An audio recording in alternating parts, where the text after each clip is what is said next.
Eleanor Marsh, Duchess of Rowanbury, stood in the doorway of the small parlour at Marlow Chase, and did not go in. She did not cry out. She did not reach for the doorframe to steady herself. She did not ask the housekeeper, who stood frozen at her elbow with a tray of lemon water, to repeat what had just carried through the half-open door on her husband's own voice. She set the little enamel box she had been carrying, the one holding the quarter's household accounts, reconciled to the farthing the night before, down on the hall table with both hands, gently, the way a woman sets down something she does not wish to break by accident. Then she turned her mother's plain silver ring once around her finger, and stopped. Inside the parlour, Julian Ashford, 9th Duke of Rowanbury, was saying to his aunt, in the unhurried tone he used for weather and crop yields, "She is suitable. That is all a wife need be." And beside him, arranged on the good settee like a piece of furniture recently delivered, sat Lady Sophia Vane, laughing at something that had not yet been said, her hand resting on the arm the Duke had not offered his own wife in 11 months. By the following spring, half the county would know Eleanor Marsh's name, the way they knew the assize calendar and the price of wool, as a fact that governed the year. The Duke of Rowanbury would spend that same spring learning, slowly and at cost, the difference between a woman who is useful and a woman who is loved, and discovering that he had been given the choice between them only once, and had already spent it wrong. But that was still ahead of her, in the doorway, on an ordinary Tuesday, in the June of 1822. The summer had come to Rowanbury the way it always did, heavy and indifferent, thickening the hedgerows and slowing the river below Marlow Chase to something the colour of strong tea. Eleanor had married into that river 2 years before, in the cold February after her father's death had left behind a small estate called Larkspur Hollow, a stack of honest but insufficient ledgers, and a debt to the Ashford family that no one had troubled to explain to her fully until the settlements were already signed. She had understood by the 2nd week of her marriage that she had been acquired rather than chosen, not unkindly, not cruelly, but the way a man acquires a competent housekeeper or a reliable horse. She had also understood, within the same fortnight, that the estate accounts had not been properly kept in 4 years, that the tenant leases on the eastern farms were bleeding money through an arrangement no one had thought to question, and that she was, in point of fact, extremely good at fixing exactly these kinds of problems. She had spent 2 years being extremely good at it. She had not once been thanked for it in a way that suggested anyone had noticed the woman doing the work rather than the work itself. Her mother, dead 9 years now, had left her exactly 1 repeated sentence, worn smooth from handling. A thing well kept is not the same as a thing well loved. Eleanor had understood it as a caution about houses. She was beginning, in the doorway of the parlour, to understand it as a description of herself. She did not go in. She turned instead and walked the length of the east corridor, out through the garden door, and into the walled kitchen garden, where the beans were coming on, and no one but Tam Coyle's boy, weeding the far row, could see her face. She permitted herself 10 minutes. She had permitted herself exactly 10 minutes for every hard thing since she was 16 years old, ever since her mother had died in one of them, and Eleanor had learned that grief, uncounted, would eat a person's whole life if you let it sit at the table. 10 minutes, and then the ledger, or the letter, or the visit that needed making. She stood among the beanpoles and let the 10 minutes have her, let her hands shake, let her breath come short, let the sentence "she is suitable," that is all a wife need, be turned over and over like a stone in a mill. And then she took out her father's old pocket-watch, looked at it, and put it away. The blow, when it came in full, came 3 days later, in front of 40 guests.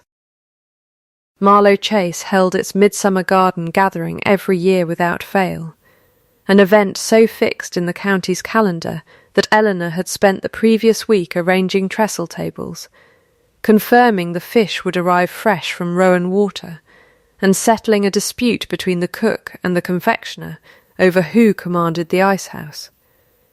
She had done all of this, as she did most things at Marlow Chase, without any expectation of being seen doing it. She had learned to take her satisfaction from the doing rather than the noticing.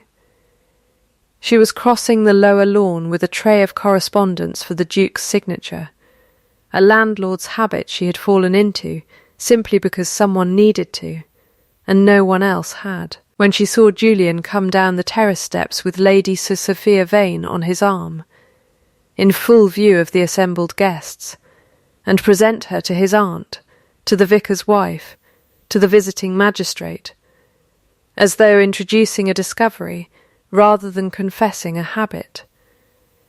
She did not stop walking. That was the first thing she made herself do, and the hardest. She heard it anyway, the particular hush that moves through a garden party, the way a change in weather moves through a field, guests going quiet and then too loud, too fast, covering the quiet with talk of nothing.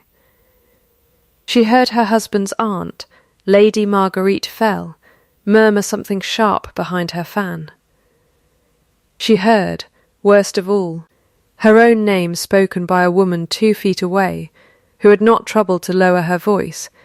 Well, one does wonder what the Duchess makes of it, followed by a soft, unbothered laugh, as though the Duchess were a piece of scenery that could not, by definition, make anything of anything.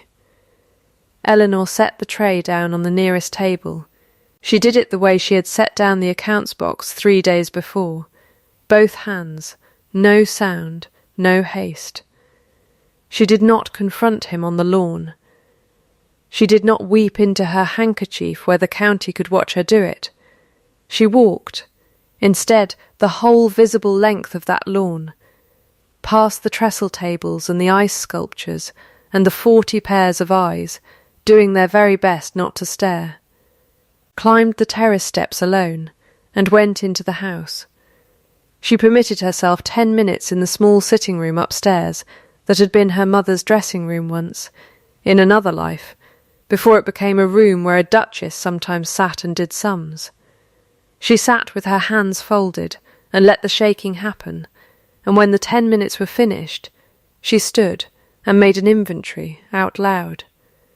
To no one, the way she had learned to do when the world had tried to take everything from her before, and she had needed to be told, in her own voice, what was actually still hers.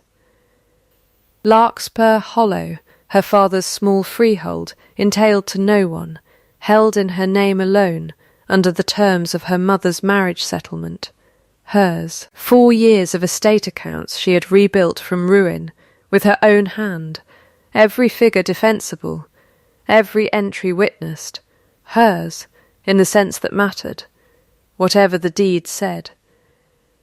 Her needlework income, modest but entirely her own, banked quietly at the county bank under her maiden initials since the year she turned 19. Hers, her name, whatever anyone on that lawn believed it currently meant, still obstinately hers. I am not going to break, she said to the empty room, and found that saying it aloud made it slightly more true than it had been a moment before. I am going to work. She sent for her aunt that same evening. Prudence Marsh arrived from Larkspur Hollow 2 days later in a farm cart she refused to trade for anything grander, wearing a bonnet that had seen at least 1 prior decade of service, and took one look at her niece's composed face across the good parlour, and said, "You've had a blow." "I have had an education," Eleanor said. "Same thing, generally, if you're paying attention." Prudence set down her basket, She had brought early plums, because Prudence Marsh did not believe in arriving anywhere with empty hands, and studied her niece the way she studied a fence line, for the place where the rot had started. What are you going to do about it? I am going to make myself impossible to overlook, Eleanor said. I have been very good at my work for 2 years, Aunt Prudence, and no one at Marlow Chase has the smallest idea of it. That was my error. I intend to correct it. Prudence's mouth did something that was not quite a smile, because Prudence Marsh did not smile easily, but it was close enough to count as approval. Well, she said, eat your plum first. A person thinks better with fruit in her. Eleanor ate the plum.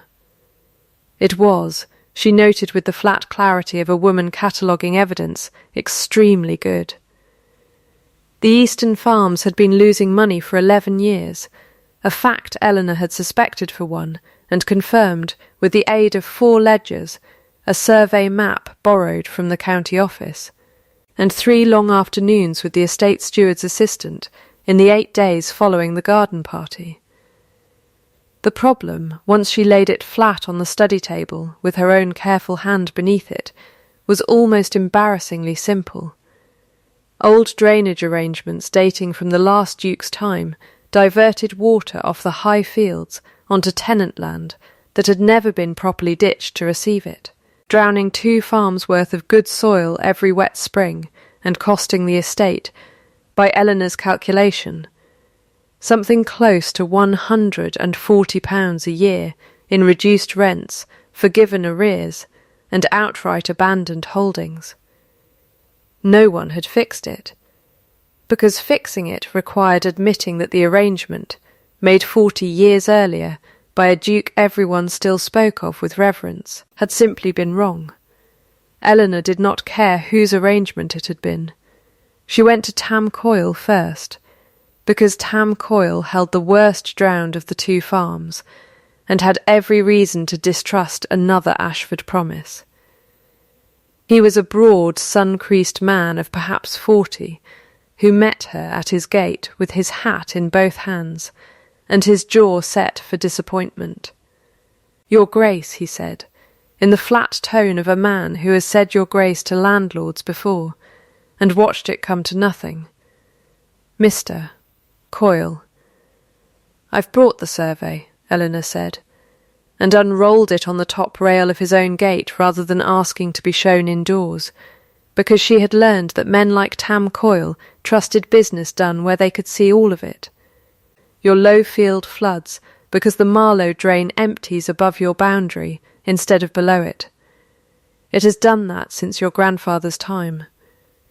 It is not your soil that is poor, it is the water that was never meant to come to you in the first place." Tam Coyle looked at the survey for a long moment. He looked at her. "And you mean to fix a 40-year ditch?" he said. "I mean to move it 80 yards east, at the estate's cost, before the autumn rains," Eleanor said. "I have already spoken to the mason about the culvert stone. I have not yet spoken to you, because I wanted you to see the figures before you believed a word I said." He was quiet for a moment, turning his hat. "My father asked for that same fix," he said finally. 19 years back, old Duke told him a farmer didn't need to be teaching a duke his own land. "Your father was correct," Eleanor said. "I am sorry it took 19 years and a different duchess for anyone to say so." Something in Tam Coyle's face loosened, not into a smile, but into something adjacent to it, the particular relief of a man who has spent 2 decades being told he was wrong about his own flooding field. "Well," he said, "move your ditch then, your grace. I'll bring my own boys to the digging, if the estate's paying stone." "The estate is paying stone," Eleanor said, and held out her hand, which surprised him enough that he shook it before he thought better of it, a duchess's bare hand in a tenant farmer's rough one, and word of that handshake was around the parish by Sunday. The ditch was moved in 11 days, The 2 farms did not flood that autumn, nor the autumn after.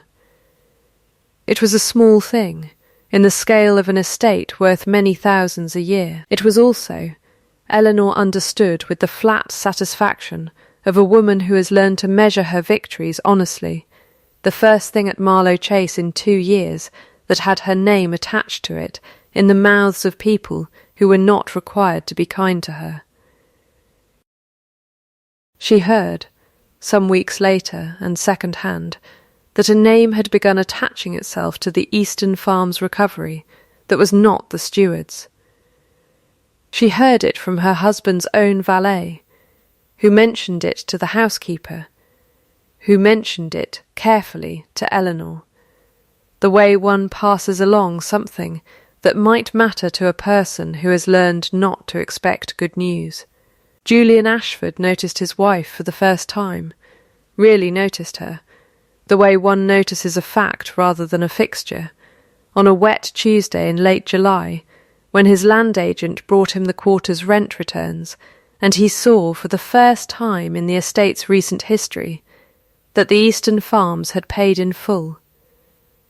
Whose doing was the drain? He asked, and the agent, a careful man who did not enjoy being the one to answer, said, "Her Grace's, sir." Julian said nothing to that for a long moment. It was not precisely the moment he began to change. It was the moment the possibility of changing first became visible to him, the way a man notices, quite suddenly, that a door he had assumed was a wall has a handle. He did not go to her that night. He was not yet a man capable of that particular honesty. But he stood at his study window and watched the lamp burning in the small sitting room across the courtyard, where his wife sat most evenings now with her ledgers, and found that he did not look away from it as quickly as he had grown accustomed to doing. He had been raised, from the age of 9, to distrust exactly that kind of noticing. His father, the 8th Duke, had married for love, had married a woman named Isabel, who was by every surviving account brilliant and restless and entirely unsuited to the slow arithmetic of an estate, and had watched that marriage burn through the family's credit and, eventually, itself.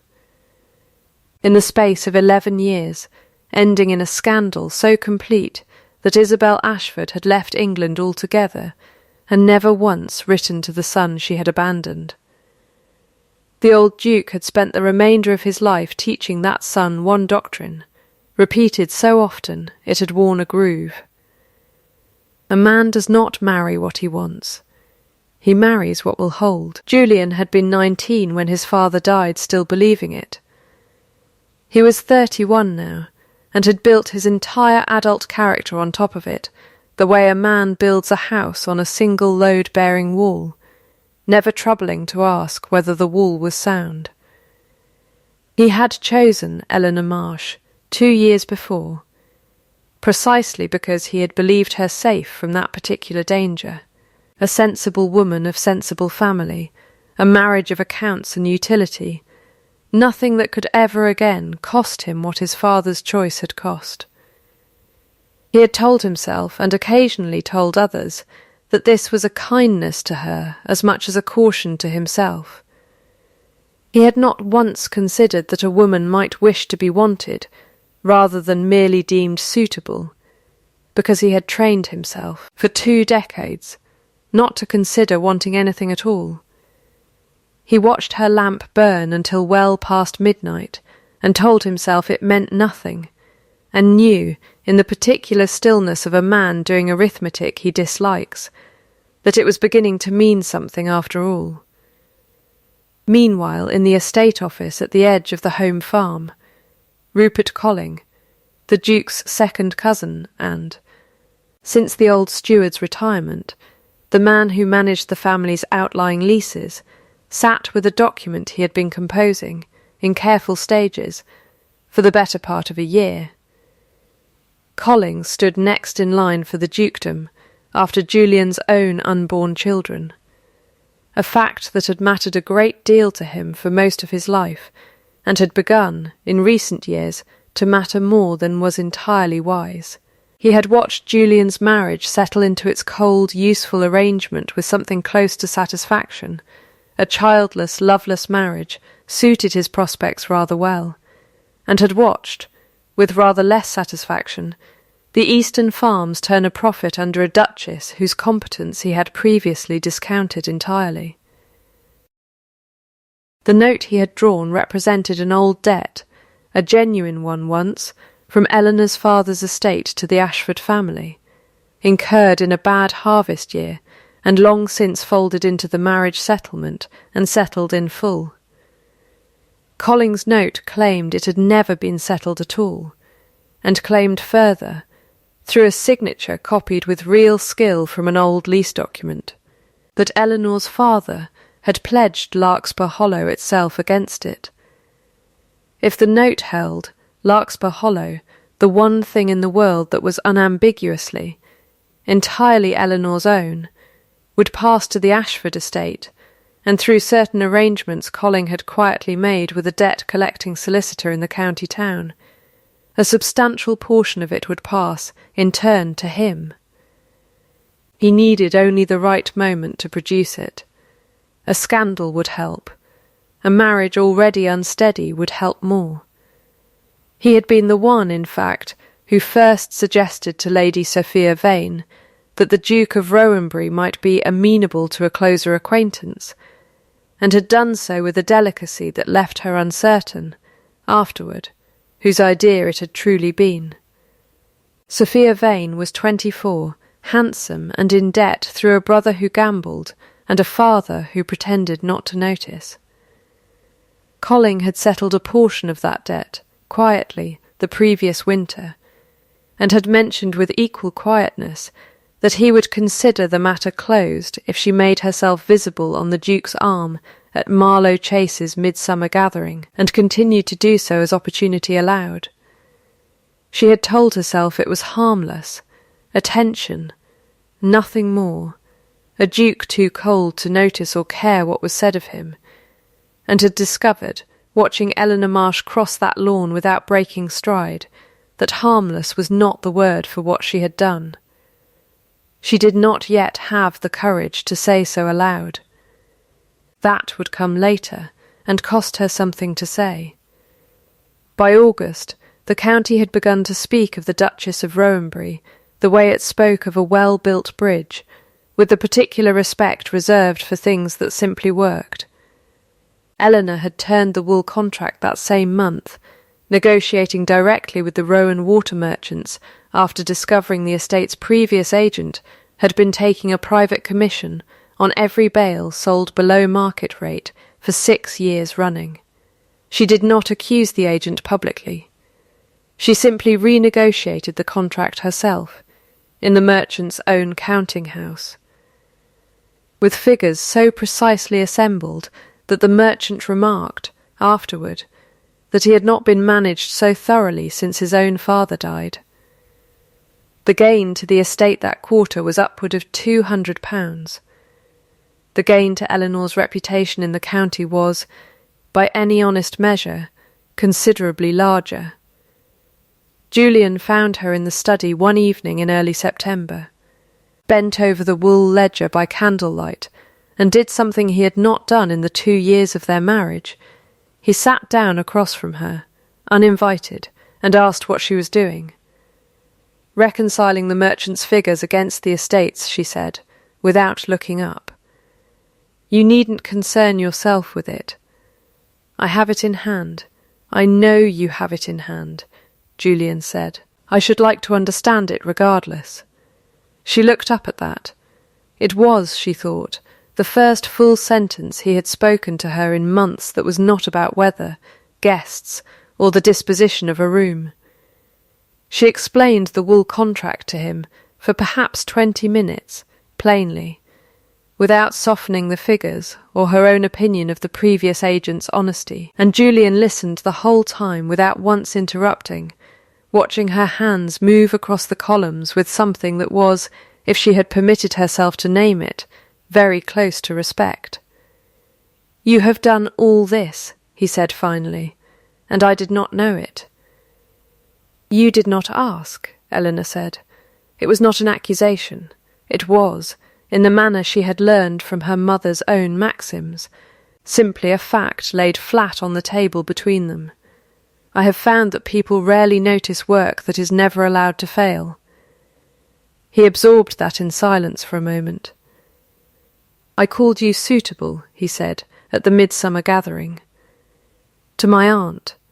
Something in her stilled, the way water stills before it either freezes or breaks. I heard you, she said. He did not offer an excuse. That, at least, she would credit him for later, though not yet, not that night. I was wrong, he said. I do not yet entirely understand how, but I am not fool enough to think a woman who has done what you have done this summer is merely suitable. No, Eleanor said. I am not.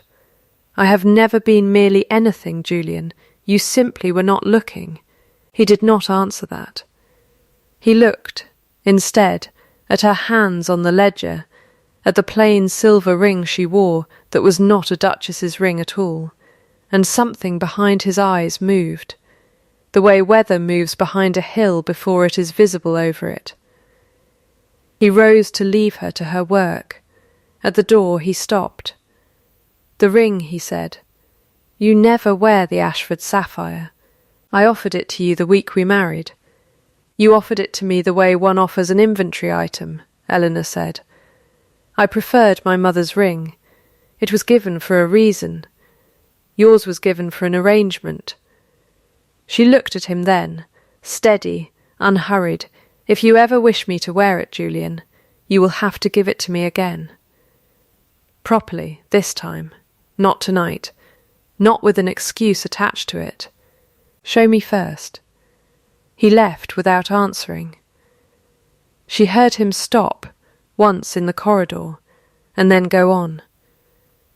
2 weeks later, Lady Sophia Vane came to Marlow Chase uninvited, on a grey afternoon threatening rain, and asked to see the Duchess alone. Eleanor received her in the small sitting-room, poured tea for a woman she had every reason to despise, and waited. I have not come to apologise, Sophia said, which was, Eleanor thought, at least an honest opening. I do not know that I have the right to, yet I have come because I find I cannot continue as I have been, and I thought you deserved to hear why from me rather than from gossip. Go on, Eleanor said. Sophia's hands were not steady around her cup. Mr. Colling paid a debt of my brother's, she said. Last winter. He asked, in return, that I make myself visible with the Duke. I told myself it cost nothing. I did not ask myself why a land agent should care so much for his cousin's marriage that he would spend his own money to unsettle it. She set the cup down. I think now that it was never about the Duke at all. I think it was about you, your Grace, and something Mr. Colling means to take from you. Eleanor did not move, though something in her chest went very quiet and very cold. What is he holding? A note, Sophia said, against your father's old debt. I have seen it twice, on his desk, though I do not know all its particulars. I know it names Larkspur Hollow. The rain began outside, soft against the glass. Eleanor sat with that information for a long moment, turning it the way she turned every hard fact until it had a shape she could use. Thank you, she said finally, for telling me before it was demanded of you in a room full of people. I do not expect your forgiveness, Sophia said. No, Eleanor agreed. Not tonight. But I find I am not interested in ruining a woman who was used as badly as I was, by the same hand, in a different currency. Go home, Lady Sophia. Say nothing to Mr. Colling of this conversation, and when the time comes, if it comes, tell the truth in front of whoever asks it of you. Sophia looked at her with something close to disbelief. Why would you help me? I am not helping you, Eleanor said. I am building something. You happen, at present, to be one of its stones. She rose, signalling the visit's end. Whether you are a well-placed one is entirely up to you. That night Eleanor sat with her aunt and Mr. Aldous Finch, the county solicitor who had handled her father's affairs for 30 years, and knew every debt the Marsh family had ever honestly owed, and laid the problem out flat. "My father settled every obligation to the Ashford estate before he died," she said. "I have the receipted accounts in my own strong-box at Larkspur Hollow. If Mr. Colling produces a note claiming otherwise, it is either an error 4 years too late to matter, or it is a forgery."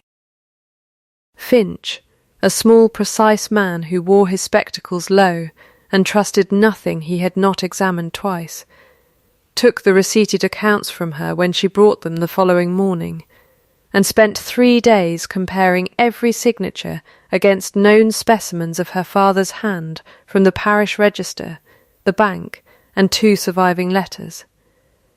"It is not your father's signature," he said at last, laying both documents side by side on his desk with the flat satisfaction of a man who has proven a fact rather than merely believed one. "The letter formation is close, very close. But your father crossed his 7s in the continental fashion, always, in every document I have ever seen him sign, and whoever made this did not know to do it. It is a fine forgery, Your Grace. It is still a forgery. Can you swear to that in a magistrate's hearing?" "I can," Finch said, "and I will."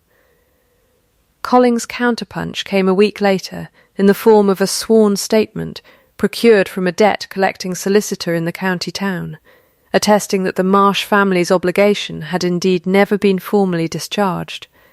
A statement built. Eleanor understood at once, on the same forged note, laundered through a second signature to look independent. It was clever. It was also, she thought, the act of a man who had begun to feel the ground shift beneath him, and was reaching for anything solid. She received the news of it from Finch, with her hands perfectly steady around her own teacup. "He means to bring it before the quarter sessions," Finch said. "Publicly, he will claim Larkspur Hollow as forfeit. Then we will meet him at the quarter sessions," Eleanor said. Publicly, the Rowanbury quarter sessions were held that October in the Assembly Hall above the county courts, before the sitting magistrate and whatever portion of the parish cared to crowd the gallery, and by the appointed morning that portion was considerable. Word had travelled, in the way word always travelled through a county that fed itself on exactly this kind of reckoning, that the Duke's own cousin meant to strip the Duchess of her father's land, and half of Rowanbury had come to watch. Rupert Colling presented his case first, composed and unhurried, laying the note before the magistrate with the confidence of a man who has never once been made to answer for his own paper. Julian sat in the gallery beside his aunt, his jaw set, his hands very still in his lap. He had learned, by then, enough of his wife's own discipline to borrow it when he needed it most. Eleanor rose when it was her turn, and did not raise her voice. "I do not dispute that my father owed the sum named," she said. "I dispute that it remains owed, and I dispute entirely that he ever pledged Larkspur Hollow against it." She laid the receipted accounts before the magistrate. "Mr. Finch, who has served this county for 30 years, will confirm the hand and the seal."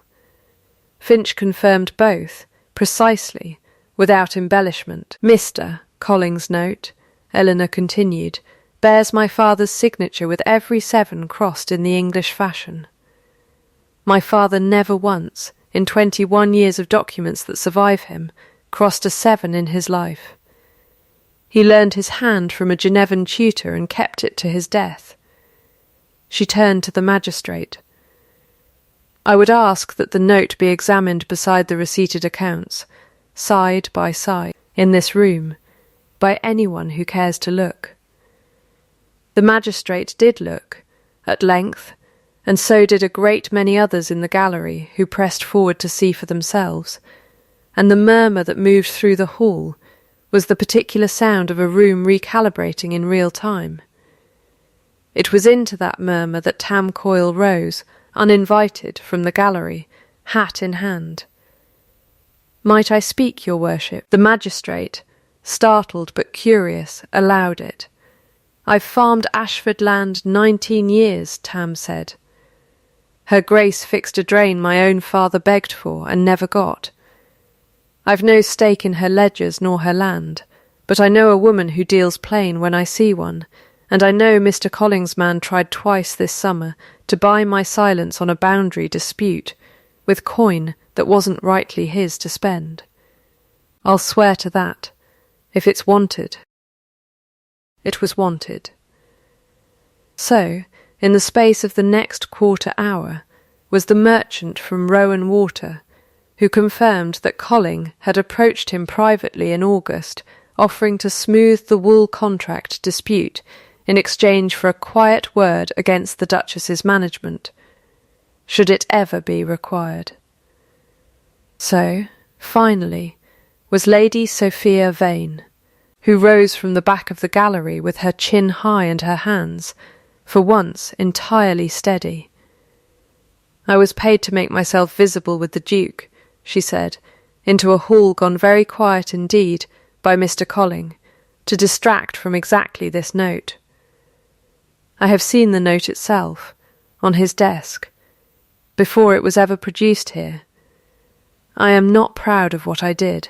I am done doing it."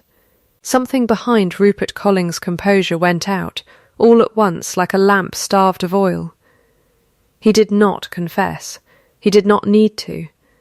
The room had already turned, audibly, entirely, the way a tide turns, not gradually, but altogether, once the moment arrives. The magistrate ruled the note forged, the claim void, and referred the matter of fraud to the assizes. Eleanor, when asked whether she wished Mr. Colling prosecuted to the fullest extent the law allowed, was silent a moment, and then spoke plainly enough that it carried to the back of the hall. "I do not wish him ruined," she said. "I wish him gone from this county's management of anything, and I wish every penny he extracted from Lady Sophia's family returned to her, from his own pocket, within the 12-month. If he does that, I will not press the matter further. If he does not, Mr. Finch has my authority to press it for me." It cost Colling everything he had actually wanted, the steward's post, the standing, the quiet claim on a dukedom he would now never be trusted near, and it cost him none of the thing Eleanor could have taken, and did not. The gallery understood the difference. It was, several of them said afterward, the single fact that turned Eleanor Marsh from a duchess the county respected into one it would have followed into a burning building. Julian did not speak to her on the ride home. He waited until they were alone in the study, with the fire built up against the October chill, before he attempted the thing he had been rehearsing, badly, for a week. "I owe you an explanation," he said, "not merely an apology. I understand now that they are not the same thing, and that you would know the difference before I said a word." "I would," Eleanor said. She sat and waited. He told her then the whole of it, his father's ruin, his mother's leaving, the doctrine he had built himself around like a scaffold, and never once examined for rot. He told her about the sapphire ring he had never properly given her, kept in a drawer because giving it would have meant admitting he wanted something rather than merely required it. He stopped once, in the telling, and started again, and Eleanor let the silence sit rather than filling it for him. "I am not asking you to forgive the 2 years," he said finally. "I am telling you what they were built on, so that when I ask you to consider a different foundation, you understand I know precisely how much rebuilding that requires." "That is the explanation," Eleanor said. "I have not yet heard the apology." "I am sorry," Julian said, and it came out rougher than anything else he had said that night. I called you suitable, in front of my own aunt. In front of a woman I let humiliate you publicly, and I did it because I had trained myself for 20 years not to notice what I was doing to the person standing closest to me. I am sorry for all of it. Not for the arrangement. The arrangement gave me you, and I will not apologize for that part, whatever else I got wrong in it. I am sorry for the suitable. Eleanor considered him for a long moment. Then here are my terms, she said, and I would rather state them now plainly than discover in a year that we disagreed on them silently. The estate accounts remain mine to manage, in full, with my name on the ledgers where the work is mine. Larkspur Hollow remains mine, entailed to no one, held in my name for my lifetime regardless of what else changes between us. You do not arrange anything that touches my life again without asking me first, not a gathering, not a guest list, not a decision about a tenant I have built a relationship with. And you do not call me suitable again, Julian, in any room, for any reason, for the rest of our lives. Agreed, he said, without hesitation. All right, Eleanor said. All right, then, Julian said, and something in the room, some old held breath, eased very slightly, though neither of them named it.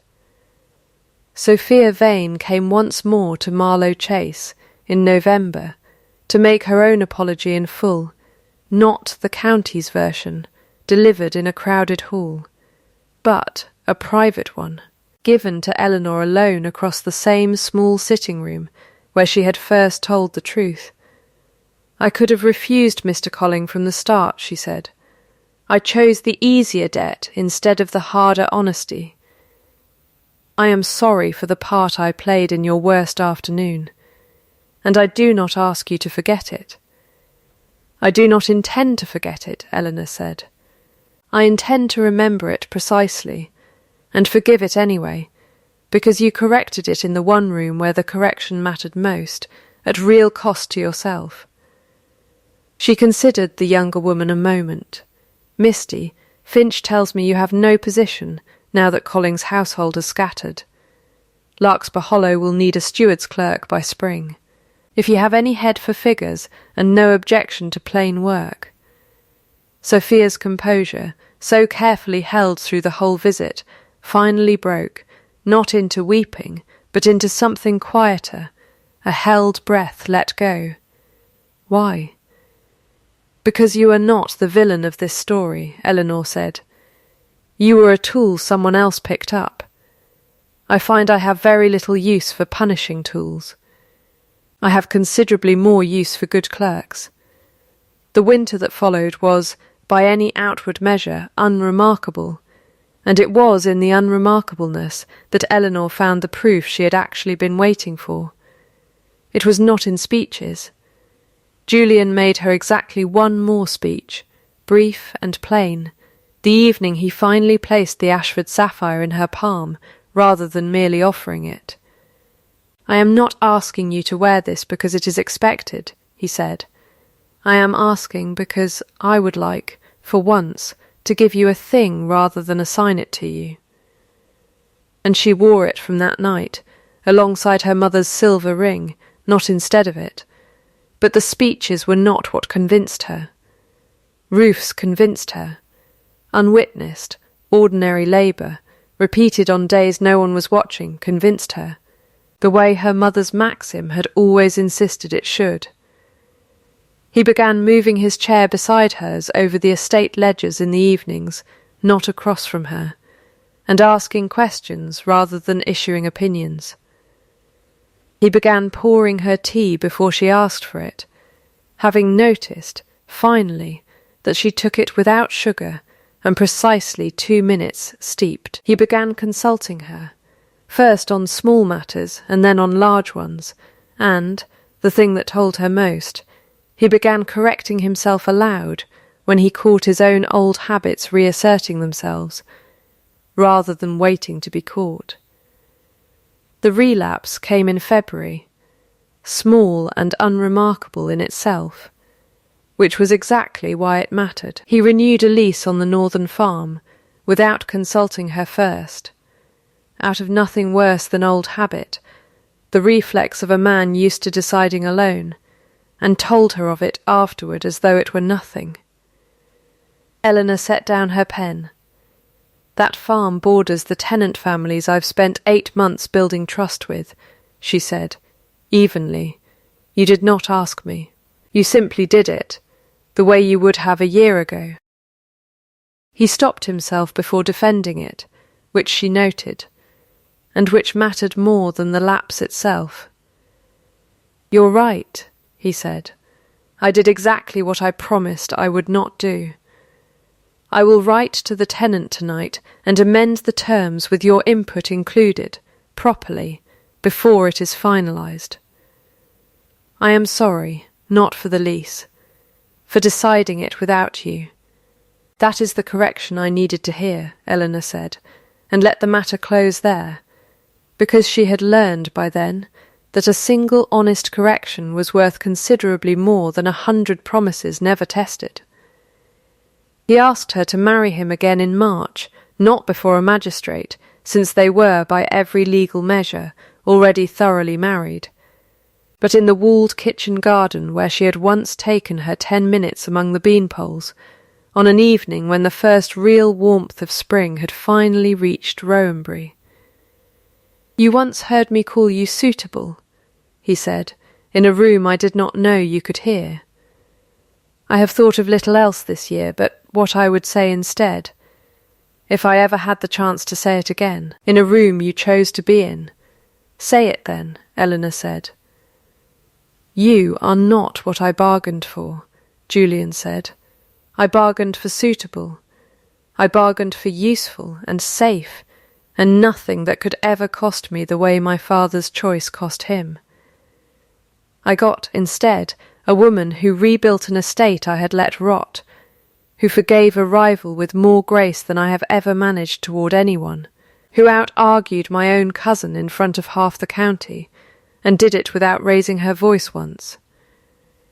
I would choose you, Eleanor, not because it is safe. I have been choosing you, in small ways, since the day I saw your name on a ditch you had no obligation to fix, and I find I would like to spend the rest of my life choosing you in larger ones." "That is not suitable," Eleanor said. "No," Julian agreed. "It is not suitable at all." "Then we are agreed," she said. "We are agreed," he said, and this time, when he reached for her hand, she gave it to him without turning the silver ring first, because there was, for the first time in 2 years, nothing in the gesture that needed steadying. 2 years passed, and Rowanbury settled into a shape it had not held before. Larkspur Hollow, still entirely Eleanor's own, became the site of a small parish school that she and Sophia Vane, now the estate's chief clerk, and by all county accounts the sharpest head for figures Rowanbury had produced in a generation, founded together the second spring, open to tenant children regardless of what their fathers could pay.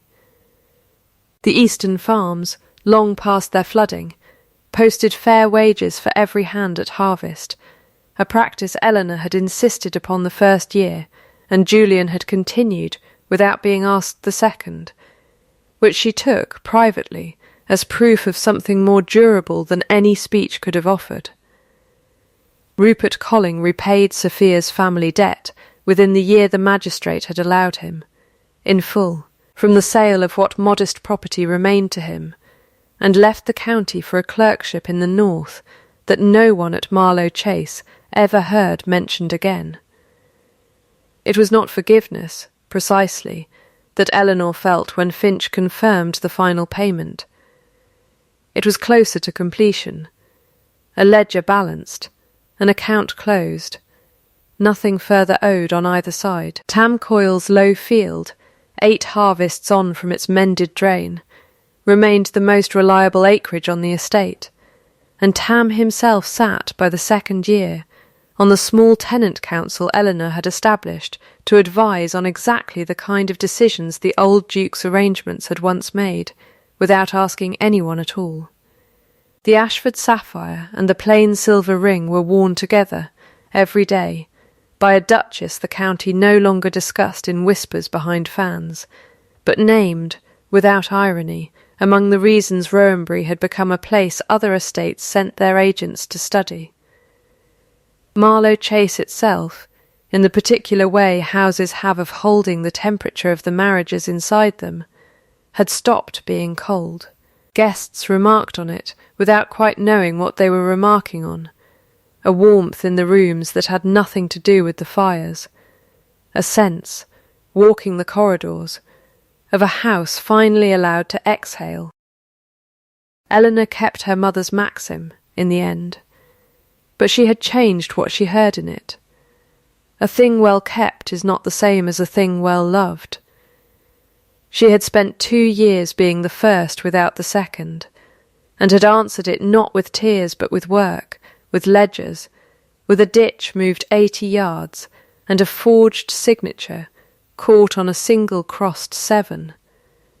She had not waited to be loved before she made herself worth loving on her own account. She had simply built, patiently and in plain sight, until the man who once called her suitable had no honest word left to call her, but everything. She had stopped asking to be seen. She had made herself impossible to unsee. And that, in the end, was not a thing that could be taken from her, not by a mistress paraded on a summer lawn, not by a forged note, not by a husband's cold arithmetic, not by anyone at all.